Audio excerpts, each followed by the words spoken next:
ulama-ulama sufi itu mengatakan lahud nasud, ya, itu ada lahud sifat-sifat ketuhanan, sedangkan nasud itu adalah kemanusiaan, ya. Sehingga pemahaman yang mungkin tidak didasari dengan ilmu, maka mereka mengatakan manusia mempunyai sifat yang sama. Manusia mempunyai sifat yang sama dengan Tuhannya. Ya, ini yang perlu kita menggarisbawahi, nanti kita jabarkan bersama-sama.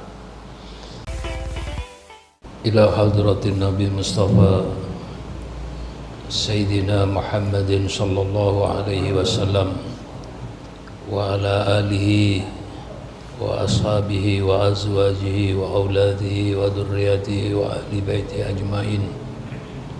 Summa ila hadrati abaihi wa ikhwanihi minal anbiya wal mursalin wal malaikatil muqarrabin wal karubin was suhada'i was salihin wa ahli kulli wa ashabi kulli. Summa ila hadrati abina Adam wa ummina Hawa wa ma tanasala bainahuma ila yaumil qiyamah.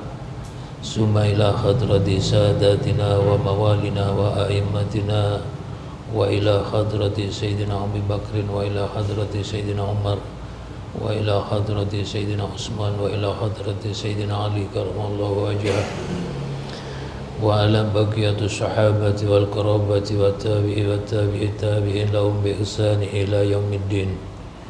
Summa ila hadrati sultani awliya ghaisil a'zamil qudumil alamin Sayyidina Syekh Abdul Qadir Jilani radhiyallahu.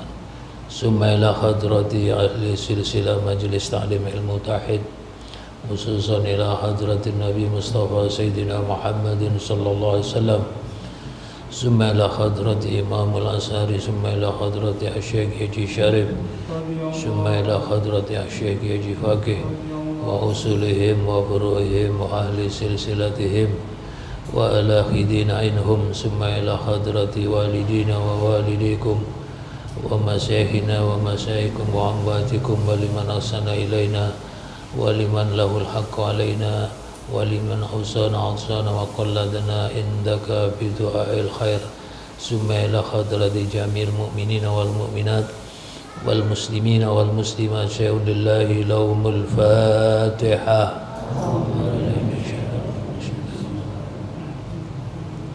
Alhamdulillahi rabbil alamin arrahmanir rahim maliki yaumiddin. Iyyaka na'budu wa iyyaka nasta'in ihdinas siratal mustaqim siratal ladzina an'amta 'alaihim ghairil maghdubi 'alaihim waladdallin. Rabbi firli wa liwalidayya amin. Alhamdulillah, puji syukur dumateng Allah ingkang paring taufik hidayah, yang telah membukakan hati kita sehingga kita bisa hadir wonten majelis ini. Muga-muga majelis niki diparingi rahmah lan barokah. Sholawat ma'assalam monggo sareng-sareng diaturaken kepada junjungan kita Nabi besar Muhammad sallallahu alaihi wasallam lan sedayane keluarga, para sahabat, zuriat lan pengikut beliau sampai hari akhir nanti. Alhamdulillah, dalu niki monggo sareng-sareng niat ngaji sing temen, muga-muga dadi ilmu ingkang manfaat. Insyaallah kita akan membahas malam ini sareng-sareng mutolaah tentang Nur Muhammad. Di dalam ilmu tasyawuf, makhluk yang pertama kali diciptakan oleh Allah itu adalah Nur Muhammad. Setelah itu baru diciptakan alam yang lainnya. Jadi sebelum Allah menciptakan yang di dalam sifat wujud niku wonten dawuh Allahul ladzi khalaqas samawati wal arda wa ma bainahuma. Jadi sebelum Allah menciptakan 7 langit wal arda lan pitung bumi wa ma bainahuma lan antara karune langit lan bumi. Berarti segala sesuatu yang ada itu sebelum diciptakan itu semua Allah menciptakan Nur Muhammad. Rujukan dasarnya apa? Wa man huwa awwalu makhluqin khalaqallahu al-wahid. Dan siapa makhluk yang pertama diciptakan oleh Allah, yaitu al-wahid. Berkata para arif billah bahwa yang pertama kali diciptakannya oleh yang maha tunggal atau yang al-ahad, yaitu menciptakan al-wahid satu. Jadi al-ahad yang esa menciptakan al-wahid yang satu. Nah, al-wahid ini yang dimaksud adalah an-nur Muhammadi, yaitu Nur Muhammad. Jadi Allah al-ahad esa itu menciptakan al-wahid yang satu. Yang dimaksud al-wahid adalah an-nur Muhammadi, yaitu Nur Muhammad. Satu al-wahid itu nanti bisa menjadi berbilang, bisa menjadi berkembang lebih banyak lagi. Itu dari kata al-wahid. Sedangkan al-ahad yang menciptakan esa itu tidak berbilang. Esa satu yang tidak ada duanya. Sedangkan al-wahid yang diciptakan itu satunya berbilang, sehingga nanti berbilang-bilang sampai jumlahnya banyak. Itu sumbernya dari al-wahid, dari satu. Siapa itu? Yaitu Nur Muhammad. Nur Muhammad itu sehubungan dengan pencapaian manusia pada derajat insanul kamil, yaitu yang disebut manusia yang sempurna. Kenapa disebut manusia yang sempurna? Karena mereka sudah mampu mencapai manusia yang sudah mencapai tingkatan tertinggi dari sifat kemanusiaannya. Dan itulah yang dibawa Rasulullah Muhammad SAW. Jadi Kanjeng Nabi itu diciptakan oleh Allah itu untuk memanusiakan manusia. Sehingga ketika manusia sudah mencapai tingkatan tertinggi dari sifat kemanusiaannya, maka manusia itu telah memiliki yang disebut Nur Muhammad. Nur Muhammad. Dan kadang sering disebut juga dengan istilah lain, Nur Muhammad itu disebut hakikat Muhammad, atau bisa disebut Ruh Muhammad. Ya. Jadi insan kamil itu menurut setengah pendapat Ibnu Arabi merupakan manunggal atau wihdatul wujud, kesatuan wujud yang esa. Tapi tadi sudah dikatakan al-wahid esa ini nanti berbilang banyak.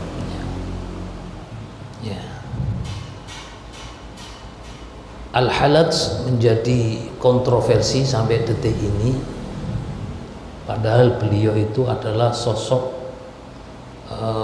kalangan ulama sufi.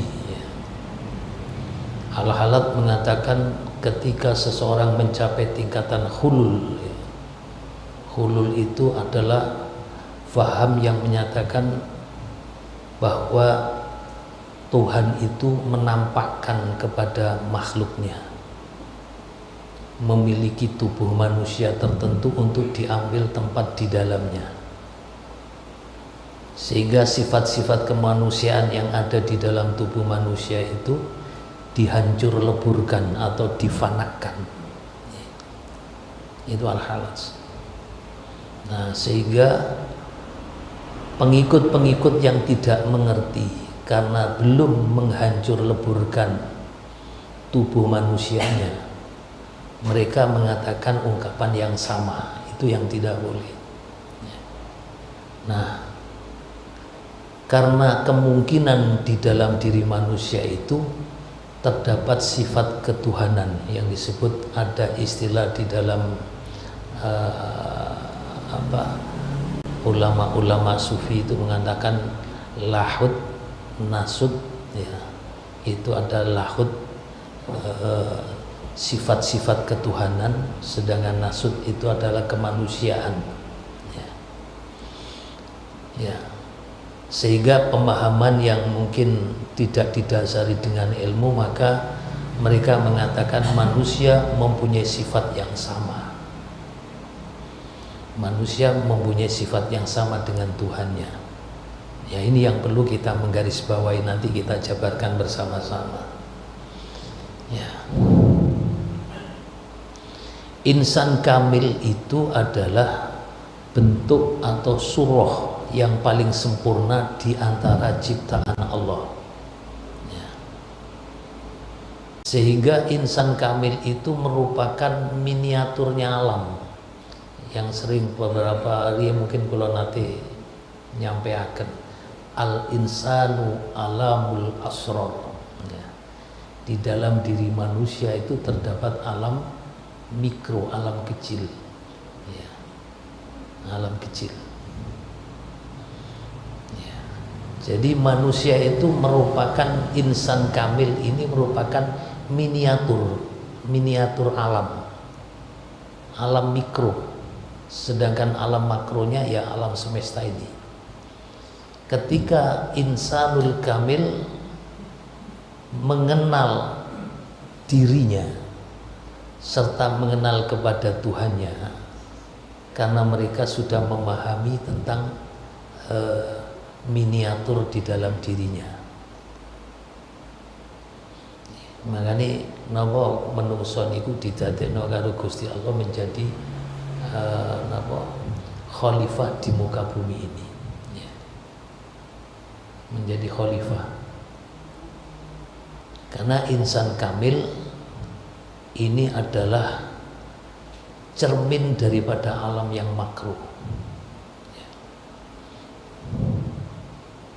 Ya, cermin daripada alam yang makruh.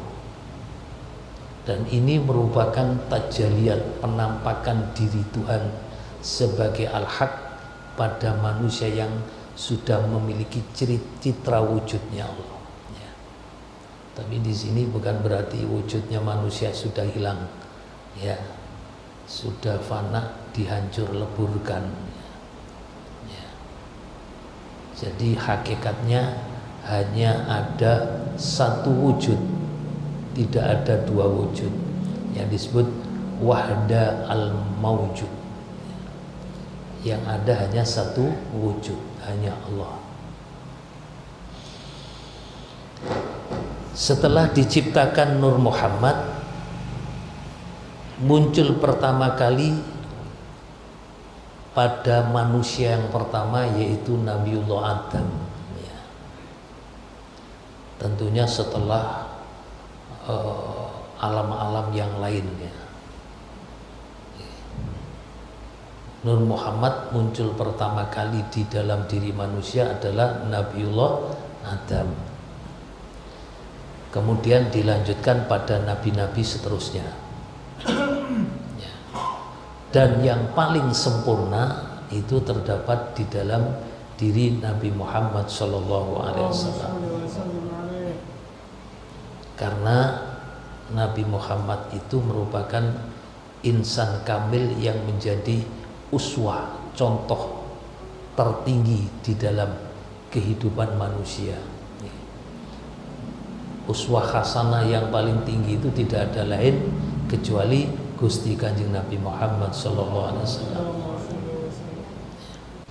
Insan kamil memiliki sifat-sifat yang dimiliki oleh Tuhan, atau kalau hadis Nabi yang mengatakan takhallaku bi akhlaqillah. Kanjeng Nabi ngajaraken iki. Takhallaku bi akhlaqillah. Berakhlaklah kalian dengan akhlak Allah.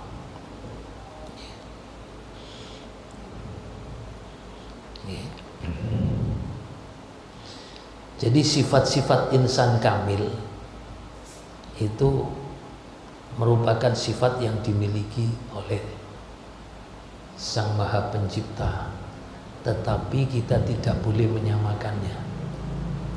Contohnya yang nomor seperti hidup, Allah punya sifat hayat, urip. Sedangkan insan kamil juga memiliki sifat hayat. Allah memiliki sifat ilmu, sedangkan insan kamil memiliki sifat aliman. Allah memiliki sifat iradah, sedangkan insan kamil memiliki sifat muridan. Allah memiliki sifat sama, insan kamil memiliki sifat sami'an. Allah memiliki sifat basor, insan kamil memiliki sifat basiron.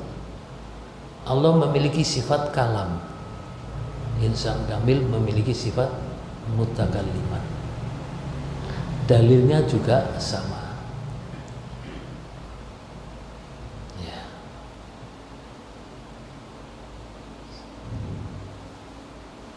Ada dawuh seperti Ruwaim itu mengatakan arifin itu seperti cermin. Nah, cermin ketika memandang cermin maka nampak jelas di situ ada Tuhan katanya. Tuhan merupakan cermin bagi manusia, manusia menjadi cermin bagi Tuhan.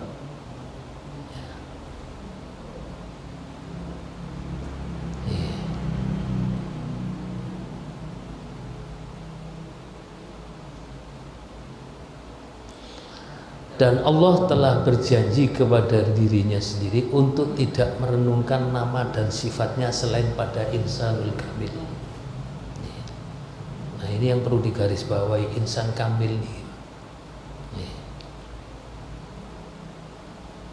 Menurut Syekh Al-Jili, benda-benda yang diciptakan oleh Allah itu sumbernya daripada Nur Muhammad.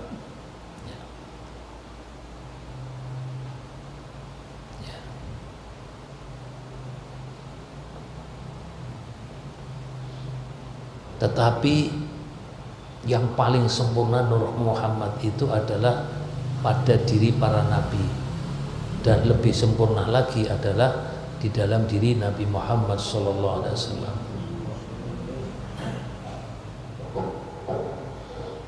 Ini saged bedaken.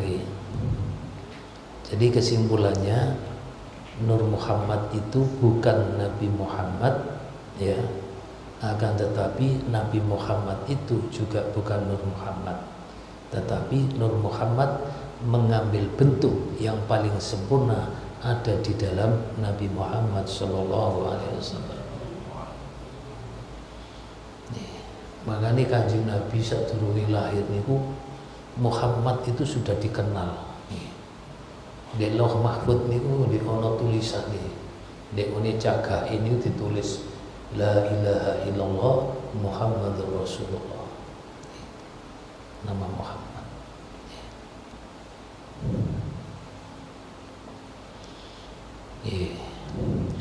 Oleh karena itu, meskipun Kanjeng Nabi Muhammad niku secara fisik niku sampun wafat, akan tetapi Nur Muhammad itu tetap abadi langgeng.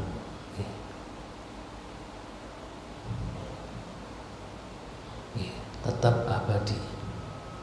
Dan Nur Muhammad itu dapat menampakkan dirinya pada seseorang yang masih hidup, tetapi yang dikehendakinya.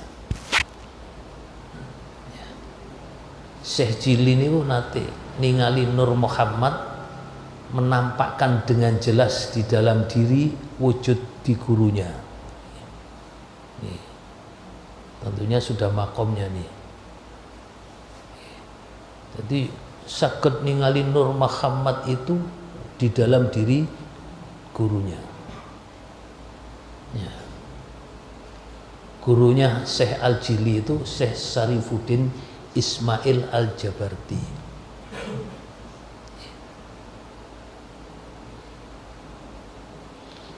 Nah, pertanyaannya sekarang, penglihatan Nur Muhammad itu dialami oleh Syekh Al-Jili itu dalam keadaan sadar, bukan keadaan tertidur atau dalam keadaan mimpi, tidak, dalam keadaan sadar. Beda kalau seseorang itu bermimpi bertemu dengan Nabi Muhammad SAW.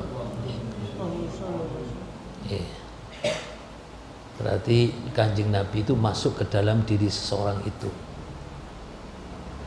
tapi tidak membuat seorang itu terjaga dalam posisi tertidur.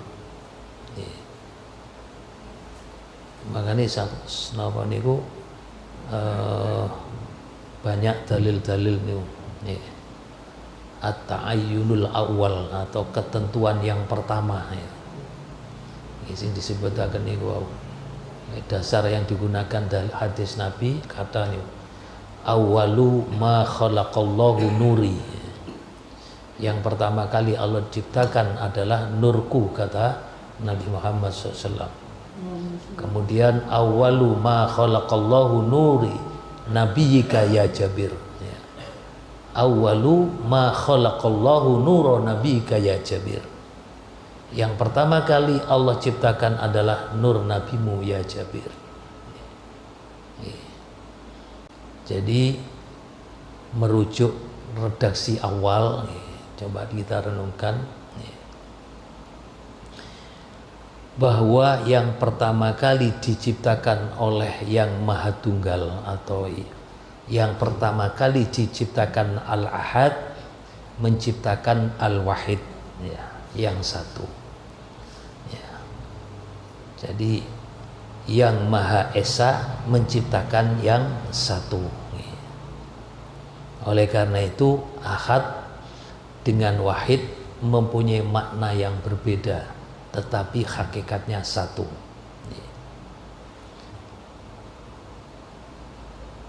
Paham ya? Untuk mencapai itu,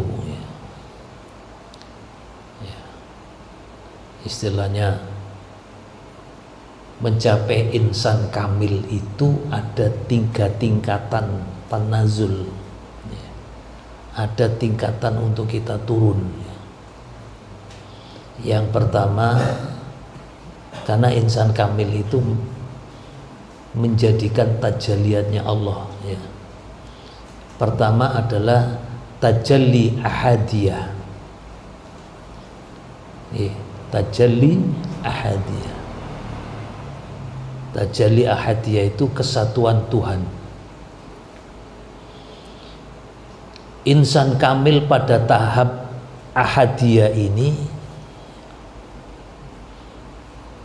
maka Allah dengan kemutlakannya keluar dari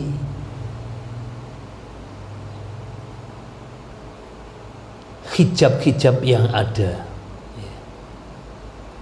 tanpa nama, tanpa sifat, itu ahadiyah. Nama Allah itu kan baru dikenalkan kepada Nabi Musa, ya. Tanpa nama, tanpa sifat.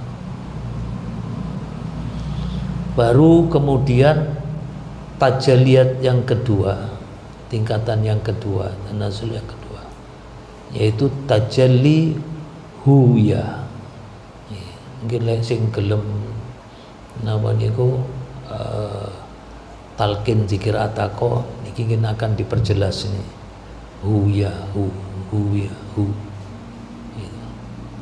Hu dia, kediaan Tuhan, kediaan Allah. Sehingga ketika pada tahap huyah ini baru nama dan sifatnya itu telah mulai nampak di situ. Ya. Jadi ahadiyah niku sadurunge jenenge wis ono, tapi nama dan sifat itu belum ada. Baru mengatakan huyah, dia ini. Dia itu adalah sebutan nama. Jadi pada tahap tajalliyat huyah itu nama dan sifat Tuhan telah mulai menampakkan diri.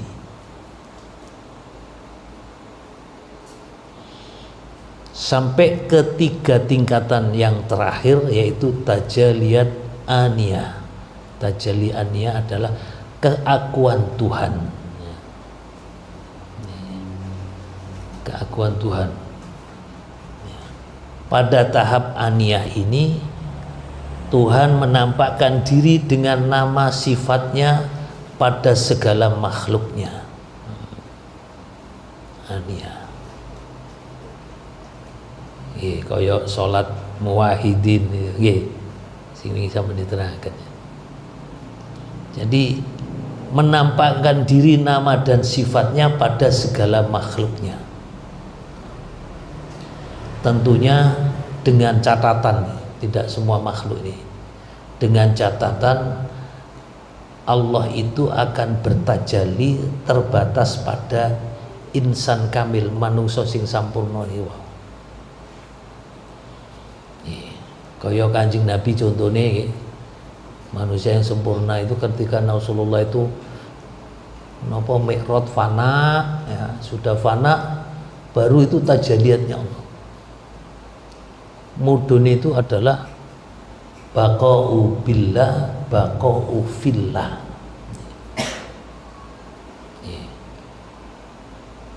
Pertama baqa'u billah, dengan Allah. Kemudian baqa'u fillah, di dalamnya Allah. Itu namanya kebakwaannya di situ, langgeng. Itu yang disebut Nur Muhammad bersifat azali dan bersifat baqa, langgeng.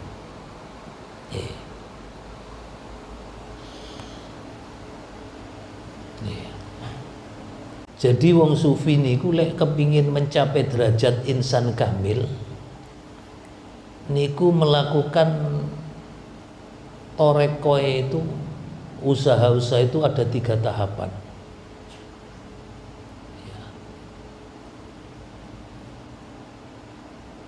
Pertama adalah mereka berusaha menyinari dengan nama-nama Allah. Asma-asma Allah itu selalu terang di dalam dirinya. Baru masuk di dalam menyinari dengan sifat-sifat Allah. Sifat-sifat Allah itu dirasakan di dalam dirinya. Baru mereka masuk tahapan yang paling tinggi adalah menyinari tentang zatnya Allah. Sehingga disitulah Allah akan bertajalli dengannya. Nah, yang pada tahap terakhir ini seseorang yang disebut insan kamil itu memperoleh Nur Muhammad. Ketika memperoleh Nur Muhammad, menjadilah insan kamil. Paham ya?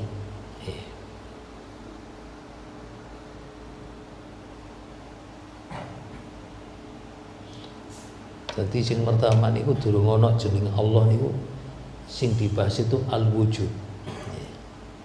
Al-wujud itu artinya sang maha ada. Sang maha ada yang lain tidak ada. Niku ilmu akidah masuk niku pakai akal bener-bener. Ketika setelah pakai akal masuk di dalam hati, masuk kolbu, berarti al-wujud itu wujud ada atau wajib ada. Zat wajibul wujud. Gak usah jeneng sih. Zat wajibul wujud. Ini dirasakno dhisik.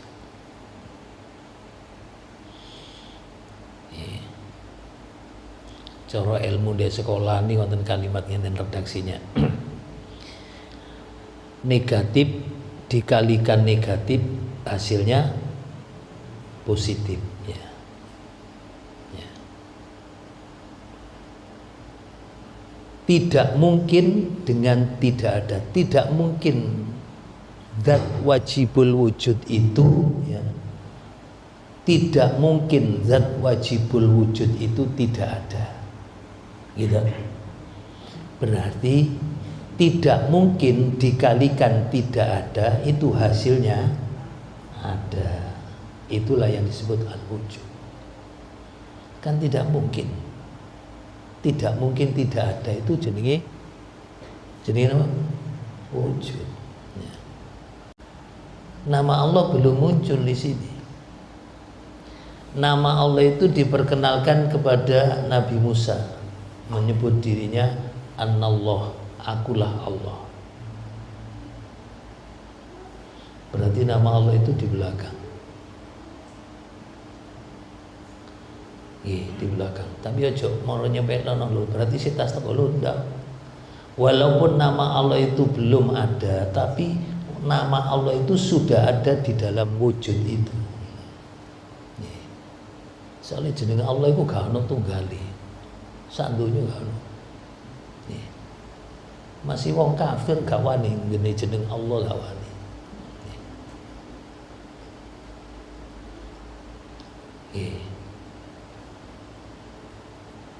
Tidak mungkin tidak ada hasilnya menjadi ada.